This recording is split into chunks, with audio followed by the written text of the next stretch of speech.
Your job needs you. You do not need your job. As Mark explores the mysterious book that has been found, he learns this. Meanwhile, he and his team uncover company lies and secrets that finally lead to a surprising team up. Hello, everyone, and welcome to Road Goes Ever On and On. Today, Mark and I are discussing the fifth episode of the exciting Apple TV series Severance, so spoilers ahead. And don't worry, we're not going to lie to you, but if you would like to learn our secrets, just be sure to like, subscribe, and hit the bell icon for notifications. That being said, what did you think of this episode? This was a wild episode. I feel like Dylan says it perfectly. He said, it's a weird energy today. There's just a weird Yes. energy. And, everything from the moment that we pick back up, we pick up right from where the episode ended last week.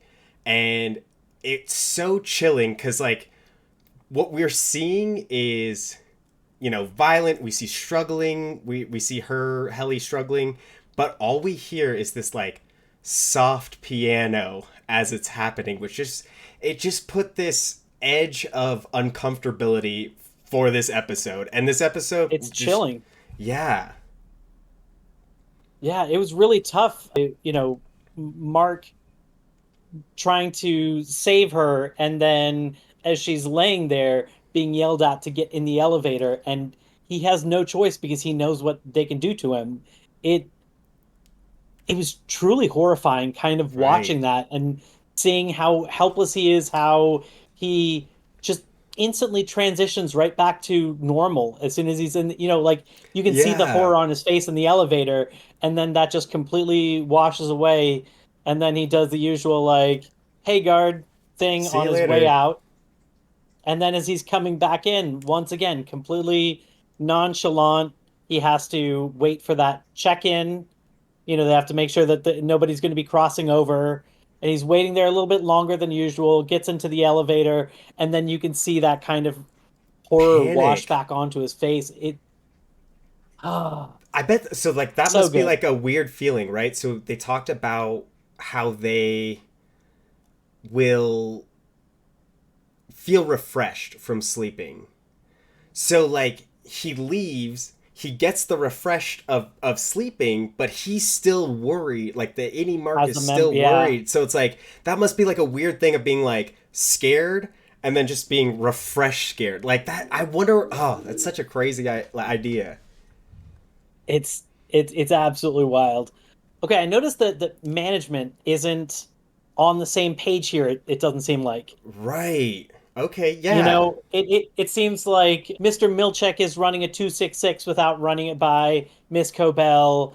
Ms. Cobel kind of points that out, and he kind of makes it seem like, should I have run it by you? And Right. she's like, no, you good for, for doing that.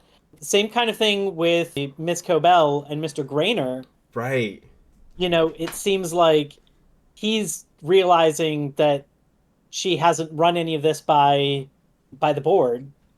And Right. and similarly, Mr. Milcheck makes a or Miss Cobell, when she asks Mr. Milcheck the favor, she says, "Keep it between us."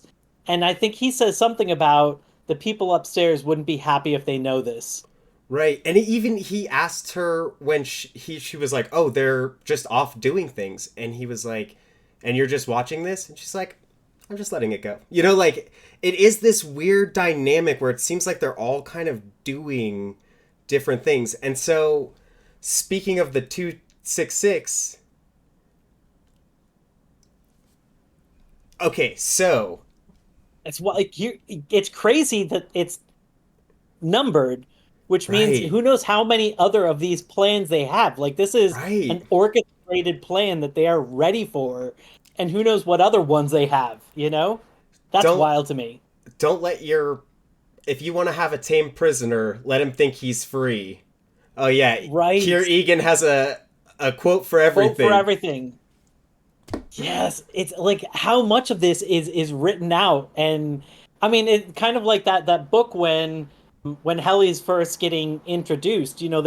There's a whole script of what to do and every single scenario to handle. Right. It's like down to It's the T. crazy. Like they have to ask 3 times before you let them out. Like there is Right. very in-depth planning for like controlling these people.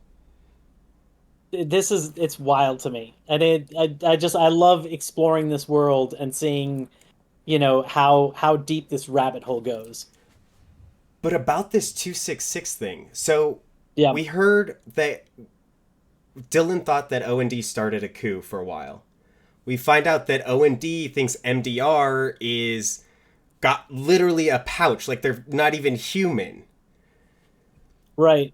Part of me feels like this is part of Egan's plan of they have these paintings that depict two violent things, which Milcheck just sends to Earth. Like, first off, that was wild. I was not expecting that. Accidentally. Right. Yeah, he accidentally said, "Oh, sorry, didn't mean for you to see this." So, like, at first when you're looking at it, it's so graphic, and you're like, "Okay, this came from O&D. What happened here?" And then it's part of Milcheck's plan. He's running this weird thing, and I feel like it's to keep that cult like behavior to make them just feel like the other teams are out to get them. Right. And to keep everybody separate so that you can keep knowledge separate, maybe so you can also not have an accumulation of power. Like if people can pass information, they'll have a better idea of what's going on. If people can combine their forces, they might be able to overthrow and escape and get some of this information out. So that's to me, it seems like all of this is about control. And the Yeah. best thing is to separate everybody. I still can't figure out why O&D has a huge department.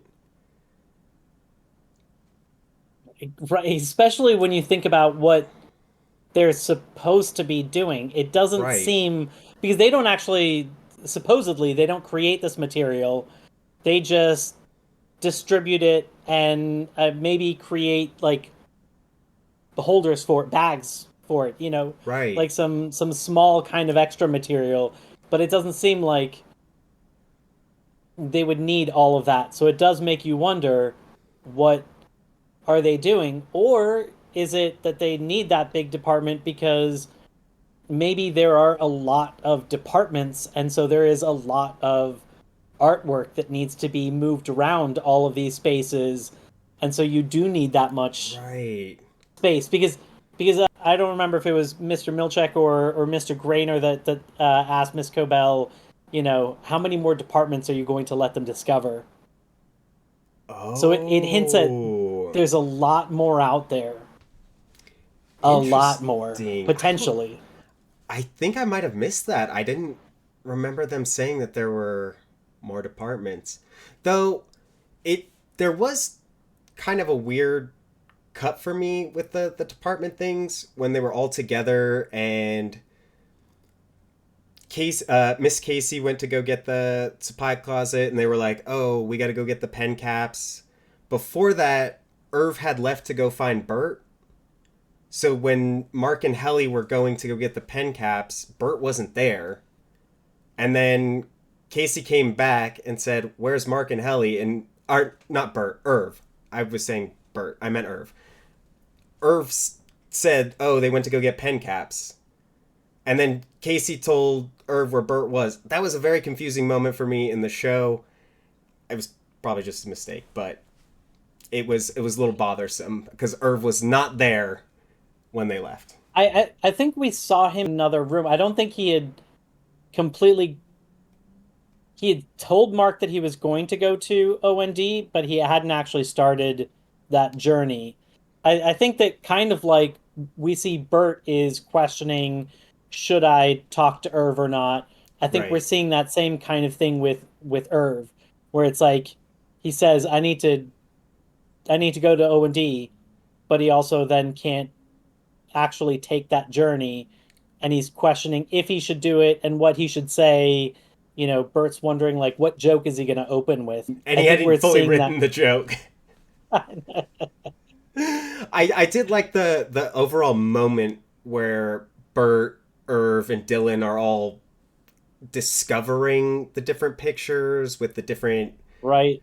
the different lore behind each side. But I did think it was interesting, this thing about the courtship of Kier and Imogen, Oh, that he met his wife in an ether factory, which is used for anesthetic, which obviously they do surgery-ish right, stuff. So it just interesting like how far back right. they've been doing this kind of stuff and there's been ties to it. I did like that that's how they justified Burt and Irv's romance. He was like, but, I just want to show you this picture of Kier Egan, and if basically God could meet the love of his life at work, why can't we? Like, why wouldn't we? And then, like, You know, just go ahead. okay, going back to religion, it's kind of like different sects of religion. Bert seems more like he is from a different sect. Like he knows like the original, like version of the handbook, and he Right, likes some of that interpretation better, versus these newer handbooks that have right, like different interpretations. Like he seemed like he was okay with this because he's like, no, no, no, that's like if you think about the original interpretation, that was fine then, right. It's like and Old now he's talking Testament about versus New this. Testament. Or even just like, like Protestant Right, versus, Catholic, or like they can look at the same material and come out with like different right. ideas behind it. It does kind of seem like that where there's like this religiony Interesting. and Yeah. like different interpretations of the same words, or kind of like the Bible, which came from a bunch of different writings, and you can find, the oldest versions actually have like before the King James version, Mm-hmm. that there are actually different books that were put in. So it's it does seem kind of religiony and culty and Yeah. I'm I'm digging the show though. It's so good. digging it. I thought, Dylan's reaction is on point as the I funny mean, guy. Dylan's great. Dylan's the best character. And so is so Rickon is great too. I still okay, so Dylan I think is a fool. Yes. I'm not sure about Rickon. He has a PhD. There's part of me that wonders, is this somewhat intentional, or is this, just a little bit of levity, or, like what is this? Because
they talk about the revealing secrets, and he starts Right. saying that he thinks Lumen's up to no good. Now, Right.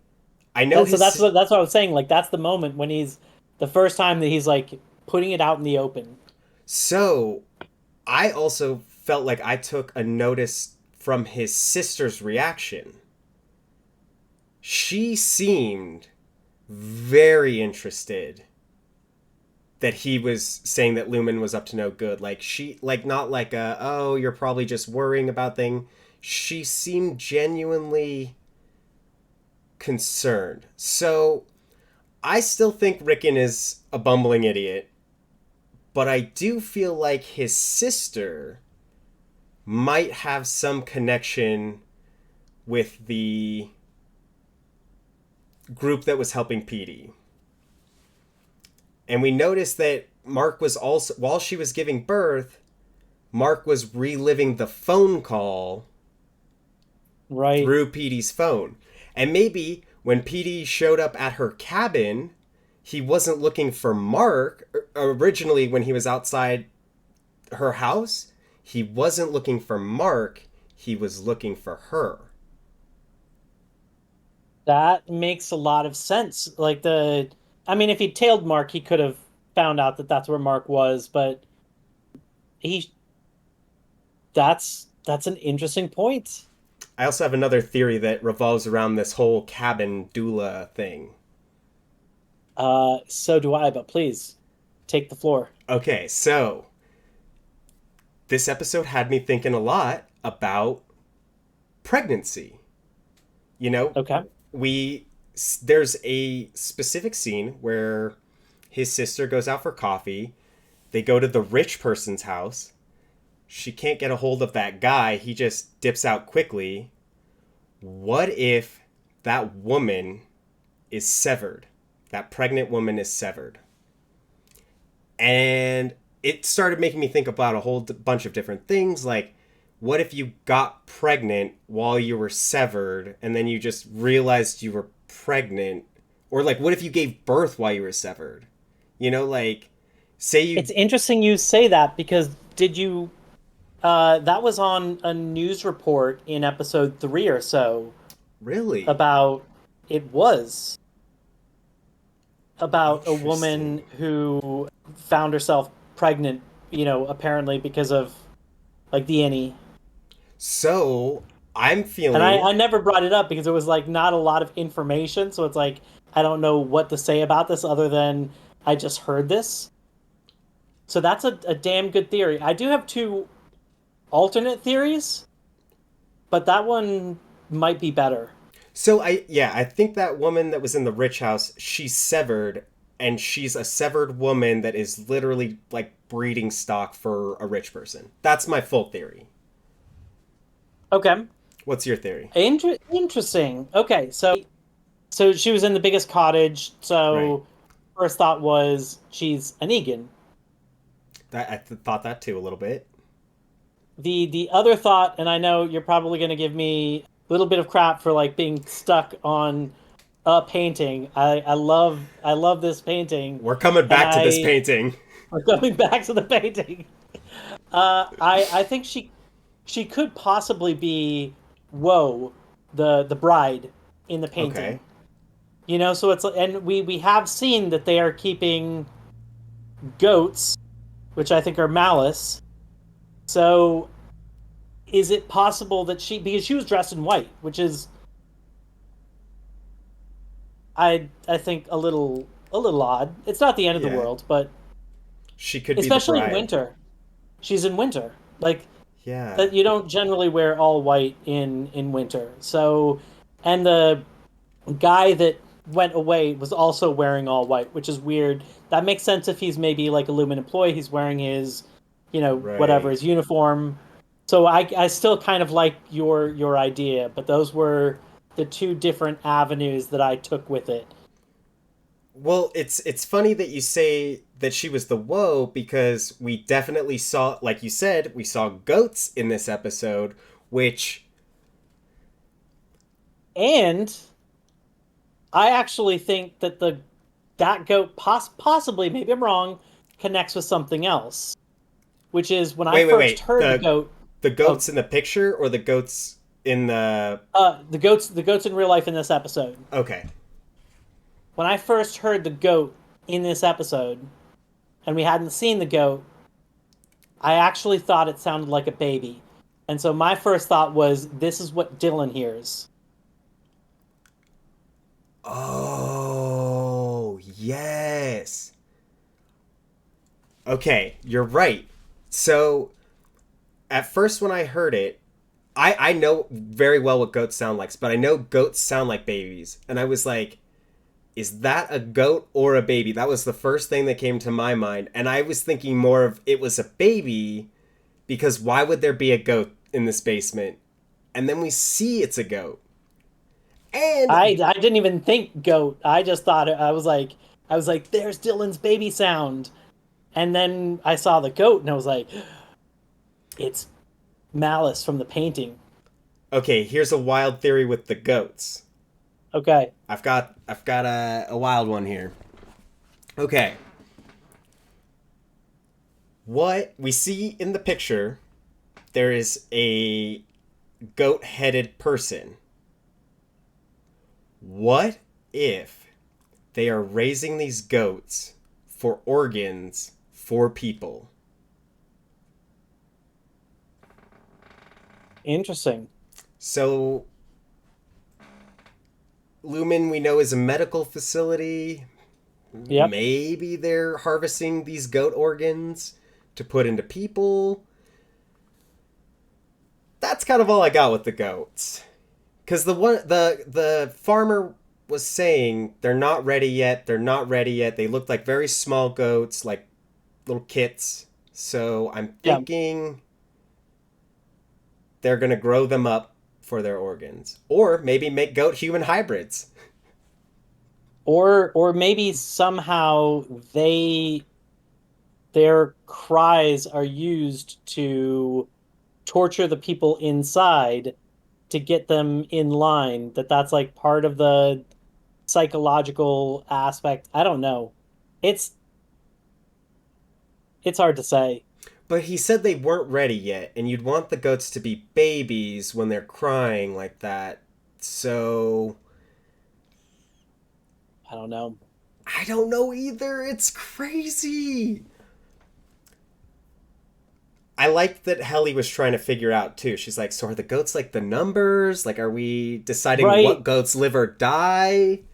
I right. do feel like the goats have something to do with the numbers as well. I think it's Malice. So that's like Malice. that's what you like, you're feeling Malice and you box that up. I don't know what the fifth box would mean. I'm still kind of in that territory because like those illicit emotions and the Well, tempers also were kind of emotions. what It's if, possible that like Egan just didn't tell about a fifth one. or the four tempers are tempers, like, and everything else that's not considered a temper goes into that one. Like, that's the Right, default. Like, we have to get rid of all these tempers, and then everything that isn't a temper goes into this box. Maybe. right. Maybe. What about Miss Casey? She seemed to have less of a hold of what was going on this episode. I thought that she was possibly in that higher echelon, but she seemed very out of her element Right. and not handling well when like an oopsie came up and she had to make a change to it. Um, Right. And we even hear Miss Cobel say that she's trying a new thing with Miss Casey. It's right. almost like she's. I I couldn't interpret that. I couldn't tell if it was saying, I'm trying a new thing on Helly With using her. Miss Casey, or if it's like I'm trying something new on Miss Casey. I had that same kind of thought I of like think these she's doing words are something very to her. ambiguous. Yeah. I think she's doing something to her. I after watching this episode, I don't feel like she's in on it. Yeah, yeah, I definitely don't think she's in on it. Is she severed though? I don't know. Yeah, I don't know. I still, for right now, my theory is still like, if you're a last name person, you're not severed, but who knows? There was a really odd moment, and I don't know if you picked up on this, or maybe I'm just reaching, when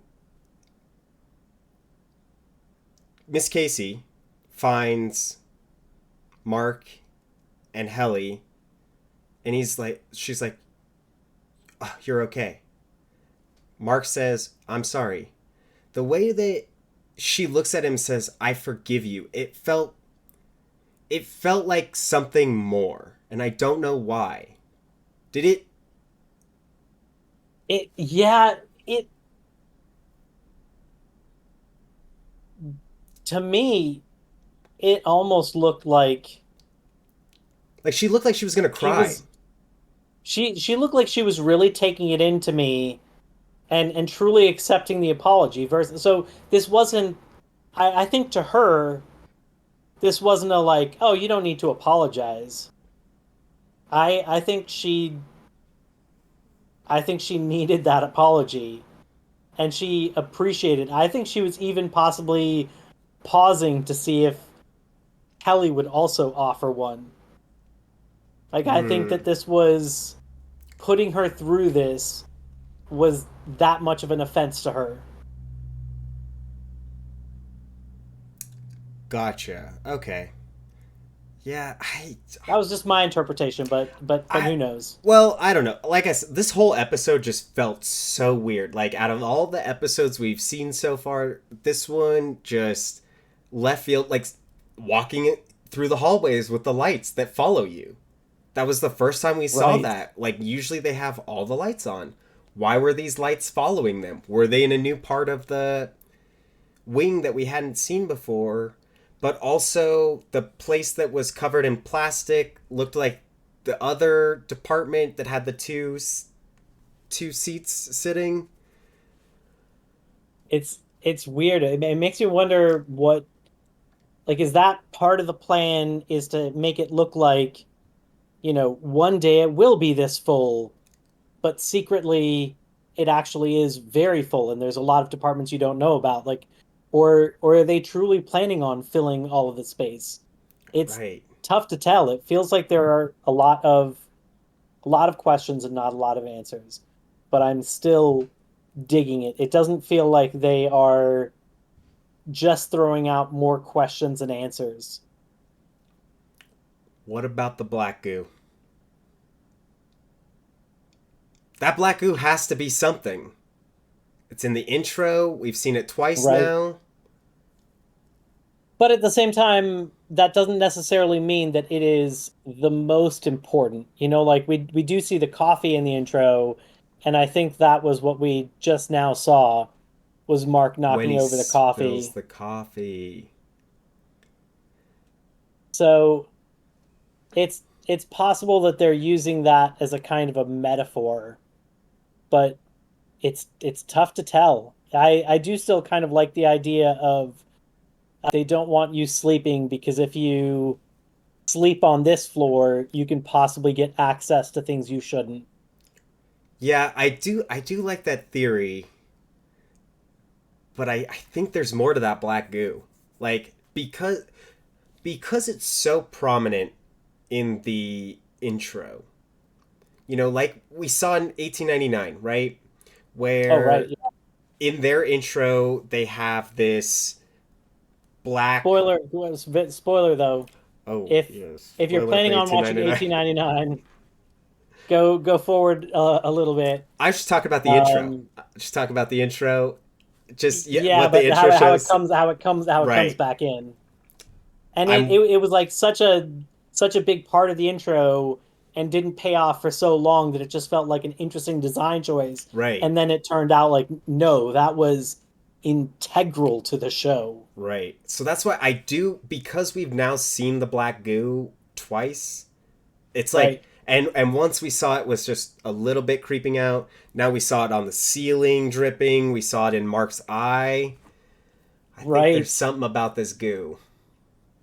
There could be. I can't put anything to it yet because this episode was very kind of like WYSIWYG.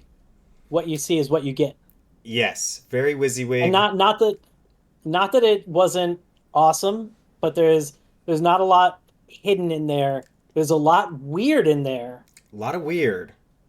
We but don't have a not a lot of lot. answers for. This episode brought up a lot more questions. I'm thinking next episode we'll get a little bit more.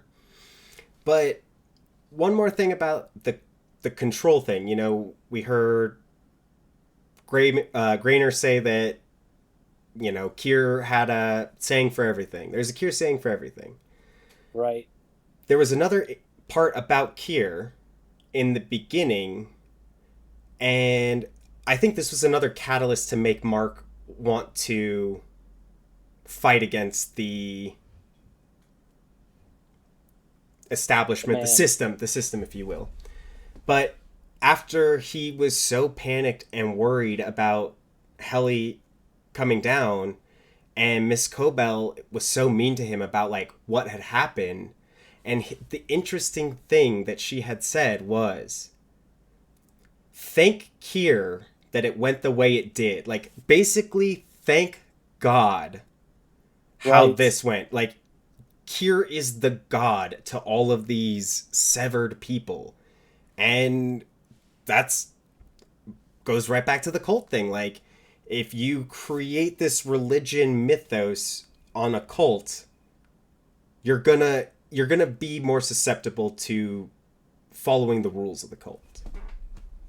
Now that you say that, like he is very Jesus-like, where it's like Kier brings the water. I don't remember what the water one was, but it seemed Right. like it gave the impression that it's like Kier gives this water to you, Right. the fact that you have to reflect on his painting either out loud or verbally or Right. Silently. mentally, Yeah. silently. It's it does seem like he has this mythical status. I mean, in in the perpetuity wing, it was all just kind of like silly statues with sayings, and then there's like the smile wall, and it seems all pretty kind of like small scale. His whole And then that house. enormous room, the whole house, complete replica. That's that seems like you're putting this on this pedestal that Right. seems kind of godly. And with that, folks, I think that just about does it for us. Thanks for joining us today. This is the end of our journey. We will see you next time for the 6th episode of Severance. Thanks for joining us. I'm Mark. This is Sterling.